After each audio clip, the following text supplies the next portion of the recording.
तो दोस्तों, अगर आप एक स्टूडेंट और खासकर 10 तक के स्टूडेंट्स हो तो आपके मन में एक विचार बहुत जल्दी आता होगा और बहुत बार आया भी होगा कि यार हम जो सब्जेक्ट्स पढ़ते हैं अप टू 10th स्टैंडर्ड तक, उसमें से एक सब्जेक्ट होता है साइंस सब्जेक्ट, दूसरा सब्जेक्ट होता है मैथ सब्जेक्ट और एक और सब्जेक्ट होता है एसएसटी सब्जेक्ट। बाकी और भी सब्जेक्ट जैसे कि लैंग्वेजेस होते हैं, हम उसकी बात नहीं करेंगे, लेकिन ये जो 3 सब्जेक्ट है साइंस, मैथ्स और एसएसटी, तो आप सभी लोग एक चीज जानते हैं कि अगर हम साइंस अच्छी तरीके से पढ़ते हैं तो हम आगे जाके साइंस स्ट्रीम ले सकते हैं। करेक्ट है?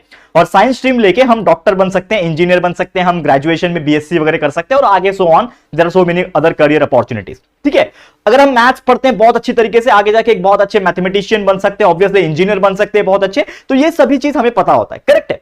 लेकिन आपके मन में कभी ये नहीं आया कि यार सर, हमें 10वीं तक जो एसएसटी सब्जेक्ट पढ़ाया जाता है, खासकर हिस्ट्री, ज्योग्राफी और सिविक्स जैसे सब्जेक्ट, इसका वाकई में यूज क्या है और क्या ये सब्जेक्ट्स पढ़ना हमारे लिए वेस्ट ऑफ टाइम है? तो ये सभी सवाल अगर आपके मन में चल रहे हैं, क्योंकि हाल ही में कुछ बच्चा मुझे एक मैसेज, मतलब जैसे कि आपको जानते हो कि मैंने आपको बोल रखा है कि आपके मन में कुछ भी डाउट होता है या फिर आपको कुछ सवाल पूछते हो तो मुझे इंस्टाग्राम पे मैसेज किया करो। तो बच्चे ने मुझे पूछा कि सर, मुझे ऐसा लगता है कि हम एसएसटी जो पढ़ रहे हैं ना, इसको सिर्फ रट्टा मार के पढ़ रहे हैं, समझने में मतलब समझने की कोशिश नहीं कर रहे हैं और ये चीज पढ़ने में भी मजा नहीं आ रहा है। तो आगे जाके इसका कुछ यूज है, नहीं है, क्या ये पढ़ना हमारे लिए वेस्ट ऑफ टाइम है? तो ऐसे कुछ सवाल मुझे अजीबोगरीब देखने मिले। तो मुझे भी लगा यार, क्या बच्चे किस डायरेक्शन में जा रहे हो आप? कौन आपको सिखा रहा है ये चीज कि हिस्ट्री पढ़ना या फिर एसएसटी पढ़ना is a waste of time? बिल्कुल नहीं है दोस्तों।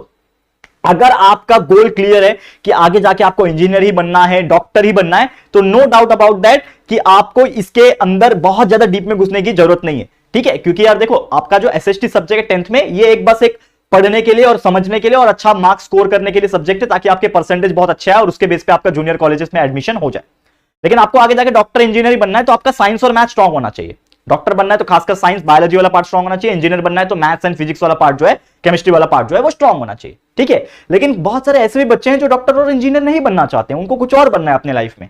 ठीक है? तो उनकी बात आज मैं इस वीडियो में करूंगा। और अगर आप आगे जाके डॉक्टर, इंजीनियर भी बनने वाले तो भी ये वीडियो जरूर से देखना। हो सकता है बहुत सारी चीजों में जो आपके पास नॉलेज ना हो, आज आपको इस वीडियो में मिल जाएगी। शुरुआत करें तो सबसे पहले हम बात करते हैं कि आपका सब्जेक्ट क्या है, एसएसटी। अब एसएसटी के अंदर क्या होता है मेनली, अगर हम बात करें, एक होता है हिस्ट्री सब्जेक्ट। अब हिस्ट्री सब्जेक्ट जैसे कि आप जानते हैं, हिस्ट्री हमें यह पढ़ाता है कि इतिहास में क्या क्या चीज हुआ था, आज से 500, 1000 साल पहले, 2000 साल पहले क्या हुआ था। अब हिस्ट्री में 3 हिस्सों में डिवाइडेड है। एंशिएंट हिस्ट्री, जो कि लगभग हमारे जो गुप्ता अंपायर, मौर्य अंपायर के बारे में पढ़ाया जाता है। एक होता है मिडिवल हिस्ट्री, जिसमें हमने मुगल्स के बारे में पढ़ा, सल्तनत के बारे में पढ़ा। और एक होता है मॉडर्न हिस्ट्री, जिसमें हमें अंग्रेजों के बारे में पढ़ा जाता है। ये 3 हिस्सों में हिस्ट्री हमारा डिवाइडेड है। और अगर हम 10th तक की लेवल की बात करें तो इसमें जो हिस्ट्री होती है ना, वो कहीं ना कहीं हमें ऊपर नीचे पढ़ाई जाती है, मतलब इतना भी डीप में नहीं पढ़ाई जाती है कि अगर कोई बच्चा 10वीं तक का हिस्ट्री अगर उसने पढ़ा है तो उसके पास वाकई में उतना नॉलेज नहीं है हिस्ट्री का, क्योंकि हिस्ट्री का नॉलेज बहुत डीप होता है जो कि बेसिक एनसीईआरटीज में दिया हुआ है।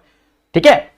ज्योग्राफी की बात करें, ज्योग्राफी हमें इसलिए पढ़ाया जाता है ताकि हमें लोकेशंस के बारे में पता चल सके, मैप्स कैसा होता है, कौन सा कंट्री किस जगह पे है, कौन सा कंट्री का मैप किस तरीके से दिखता है, उसका लोकेशन कैसा होता है, उसका फिजियोग्राफी कैसा है, उसमें रिवर्स कौन कौन से बहते हैं। तो ये मेन कंट्रीज के हमें पता होना चाहिए, इसके लिए हमें ज्योग्राफी पढ़ना होता है। ठीक है?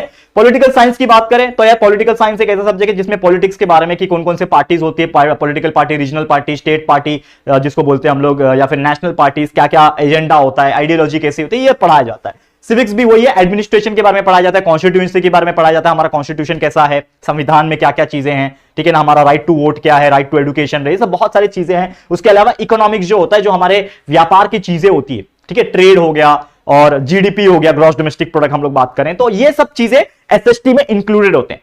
तो अगर आपको ऐसा था कि यार ये सब्जेक्ट्स क्या है यार, बकवास सब्जेक्ट है, तो कोई बात नहीं, आप ये वीडियो छोड़ के जा सकते हो। लेकिन आपको जानना है कि ये सब्जेक्ट्स क्या है, इसके अंदर क्या करियर अपॉर्चुनिटीज हो सकती है, इसको पढ़ के मैं क्या बन सकता हूं, तो यार जरूर से अगर क्यूरियोसिटी है आपके अंदर तो ये वीडियो देखना ध्यान से। एक और चीज जो कि मैं बताना चाहूंगा कि ये चीज हमें क्या बताता है, इट हेल्प्स टू अंडरस्टैंड। ये सब्जेक्ट अगर हम पढ़ते हैं तो इससे हमें क्या सीखने मिलता है, पॉलिटिक्स सीखने मिलता है। मान लो आप पॉलिटिकल साइंस पढ़ रहे हो तो पॉलिटिक्स सीखने मिल रहा है। मान लो कि आप में से कई सारे ऐसे लोग होंगे जो आगे जाके किसी पॉलिटिक्स में जाना चाहेंगे, और मुझे ऐसा लगता है कि बहुत सारे ऐसे बच्चे होंगे ना जो जाना चाहते भी होंगे, क्योंकि आज के डेट में आप देखोगे तो पॉलिटिक्स का ग्राफ थोड़ा सा गिर गया है। गिर गया इसलिए मैं बोलूंगा क्योंकि क्या होता है ना कि अगर एक ऐसा इंसान जो बहुत ही अच्छी तरीके से नॉलेजेबल है, बहुत ही अच्छी तरीके से सोचता है, तो वो और ज्यादा बेटर तरीके से काम कर पाएगा पॉलिटिक्स में। तो पॉलिटिक्स एक ऐसा चीज है जो मुझे लगता है आने वाली चीजों में इन्वॉल्वमेंट दिखाना पड़ेगा, क्योंकि बहुत सारे ऐसे लोग हैं जो क्या बोलते पता है क्या, अरे पॉलिटिक्स में नहीं जाना चाहिए, पॉलिटिक्स तो एक दलदल है, उसमें चला गया तो ये है पॉलिटिक्स, ये है पॉलिटिक्स, अच्छा नहीं होता, अच्छे लोग पॉलिटिक्स में नहीं जाते हैं। तो ये बहुत गलत चीज है।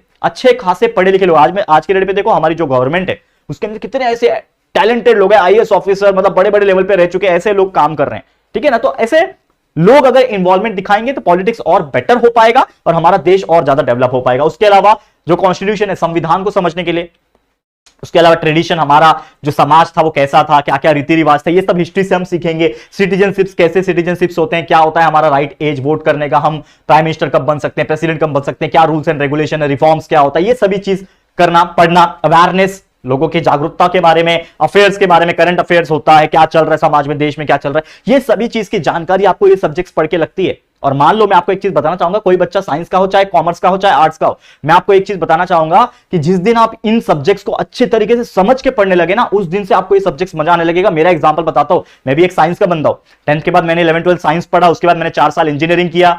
लेकिन उसके होने के बाद जब मैं टीचिंग करने लगा, ठीक है ना, तो मैंने जब हिस्ट्री पढ़ाना, ज्योग्राफी पढ़ाना, ऐसे सब्जेक्ट्स पढ़ाना जब शुरू किया, तो मुझे रियलाइज हुआ कि यार ये सब्जेक्ट के अंदर कितना मस्त नॉलेज है कि जो चीज हमें न्यूज पढ़ के, या फिर हम न्यूज देखते हैं, चैनल्स देखते हैं, उसमें फालतू के डिबेट्स होते रहते हैं, वो हम देखते हैं तो उससे समझ में नहीं आता। लेकिन ये बुक्स जब हम पढ़ते हैं, ये चीजें जब पढ़ते हैं तो कितना नॉलेज आता है। और कभी कभी सोचता हूं कि यार कि ये सब चीज पढ़ के हम कितना आगे हम खुद भी जा सकते हैं और हमारे देश को आगे लेके जा सकते हैं। सिर्फ डॉक्टर बनने और इंजीनियर बनने से ही हमारे देश का भला नहीं होगा, साथ ही में आप ये सब चीजें में अगर अपना हाथ डालोगे और इसमें नॉलेज बढ़ाओगे तो डेफिनेटली हमारा देश इससे भी आगे बढ़ सकता है। तो ये सब चीज भी जरूरी होता है, जो कि लोग इग्नोर करते हैं क्योंकि उनको पता ही नहीं होता है कि ये सब चीजें भी होती है पढ़ने लायक।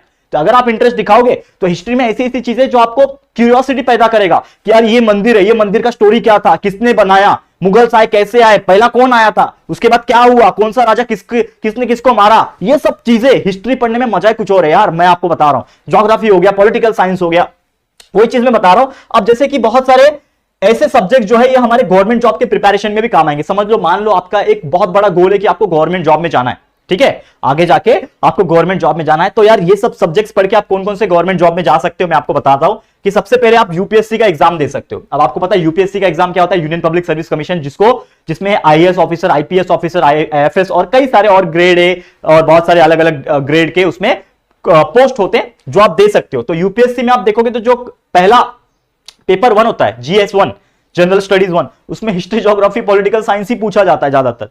तो यार अगर जिसको नॉलेज ही नहीं है हिस्ट्री, ज्योग्राफी, पॉलिटिकल साइंस का, वो क्या ही क्लियर कर पाएगा, क्योंकि आप GS1 क्लियर करोगे, GS2 साथ में, और तभी जाके आप मेंस में बैठ पाओगे, मतलब प्रीलिम्स क्लियर करोगे तभी तो आप बैठ पाओगे ना मेंस एग्जाम में, ठीक है। फिर एकेडमिक्स हो गया आपके खुद के, एकेडमिक्स में तो काम आएगा ही, जैसे कि आप 10th तक के हो तो उसमें काम आएगा। 11th 12th में अगर आप आर्ट्स पढ़ते हो तो आर्ट्स में भी हिस्ट्री, पॉलिटिकल साइंस ऐसे सब्जेक्ट होते ही हैं, तो वो चीज आपको पढ़ना पड़ेगा। बहुत सारे ऐसे एंट्रेंस एग्जाम होते हैं, उसमें आपको काम आएंगे ये सब नॉलेज। टीचर आपको बनना है, ठीक है, आपको अगर ऐसा है कि आपको ये सब सब्जेक्ट्स के टीचर बनना है, अगर आपको पढ़ाने में इंटरेस्ट है तो आपको टीचर बनने के लिए इसका नॉलेज काम आएगा। इकोनॉमिस्ट बनना है, जैसे हमारे देश में बहुत बड़े बड़े इकोनॉमिस्ट रह चुके हैं। One of the best example was doctor Manmohan Singh, जो हमारे एक्स प्राइम मिनिस्टर भी थे, ठीक है ना। हमारे जो प्राइम मिनिस्टर है आज के डेट में, हमारे श्री नरेंद्र मोदी जी, उनके पहले जो प्राइम मिनिस्टर थे वो थे डॉक्टर मनमोहन सिंह, ठीक है।